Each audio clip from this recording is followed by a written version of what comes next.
ప్రభువైన యేసుక్రీస్తు నామములో మీకు అందరికీ వందనాలు, శుభాలు. ఈ దినానికి ఏర్పాటు చేయబడిన వాగ్దానము సామెతల గ్రంథము 10వ అధ్యాయము 6వ వచనం. నీతిమంతుని తల మీదికి ఆశీర్వాదములు వచ్చును. ఈరోజు మానవుని జీవితంలో దేవుడిచ్చు ఆశీర్వాదములు పోగొట్టుకుంటున్నాము. ఎందును బట్టి? మన అతిక్రమ క్రియలను బట్టి కదా.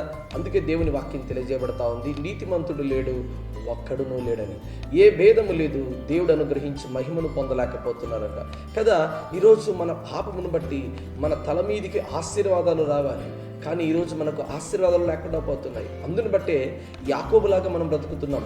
యాకోబు గారి గురించి ఆలోచించేసావా? తన తండ్రి దగ్గరికి వెళ్ళి ఆయన ఇదిగో అనేకమైనటువంటి కళ్ళు గప్పి మోసం చేసి ఆయన ఆశీర్వాదాలు కాజేశాడు.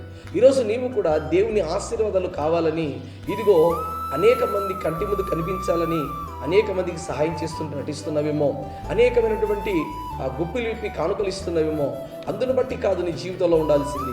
ఒకసారి పరిశుద్ధ బైబిల్ గ్రంథంలో మనం ఆలోచన చేస్తే యోసేపు గారి జీవితంలో ఒక గొప్ప స్థితి కనబడుతూ ఉంది. పెద్దోని బిడ్డలారా, అలాంటి స్థితి నీ జీవితంలో కనిపించాలి, కానీ యాకోబు లాంటి స్థితి నీ జీవితంలో కనిపించకూడదు.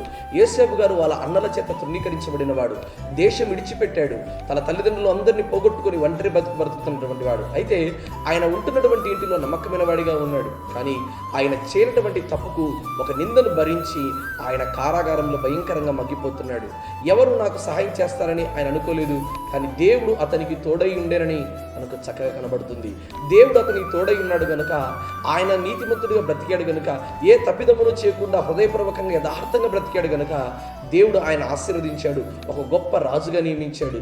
అతని ప్రమేయం లేనిదే ఏ మనుషుడు కూడా ఏమీ చేయలేకూడదు అని ఒక స్టేట్మెంట్ కూడా పాస్ చేశాడు. పెద్దోని బిడ్డలారా, ఈరోజు నీతిమంతుడిగా బ్రతుకుతున్నటువంటి నీవు ఏ రీతిగా నువ్వు నీతిమంతుడిగా బ్రతుకుతున్నావు ఆలోచించేయి. నీ తల మీదికి నేరుగా దేవుని ఆశీర్వాదాలు రావాలి, కానీ నీ తల మీదికి కొనబడుతున్నటువంటి ఆశీర్వాదం నీ జీవితంలోకి రాకూడదు.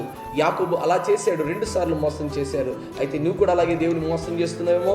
దయచేసి దేవుని వాక్యం తెలియజేస్తూ ఉంది, దేవుడిచ్చే ఆశీర్వాదాలు నిరంతరం ఉంటాయి, కానీ మనిషి ఇచ్చే ఆశీర్వాదాలు కొంతకాలం ఉంటాయి, తర్వాత ఆగిపోతాయి. కానీ దేవుడిచ్చే ఆశీర్వాదం పొందాలని ఈ వాగ్దానం నీ జీవితంలో నెరవేర్చబడి నీ తల మీద ఇదిగో గొప్పటి దీవెనలు దేవుడి దినాన్ని దయచేయాలని ఆశపడుతూ ఈ దిన వాగ్దానం నీ జీవితంలో దేవుడు నెరవేర్చను గాక.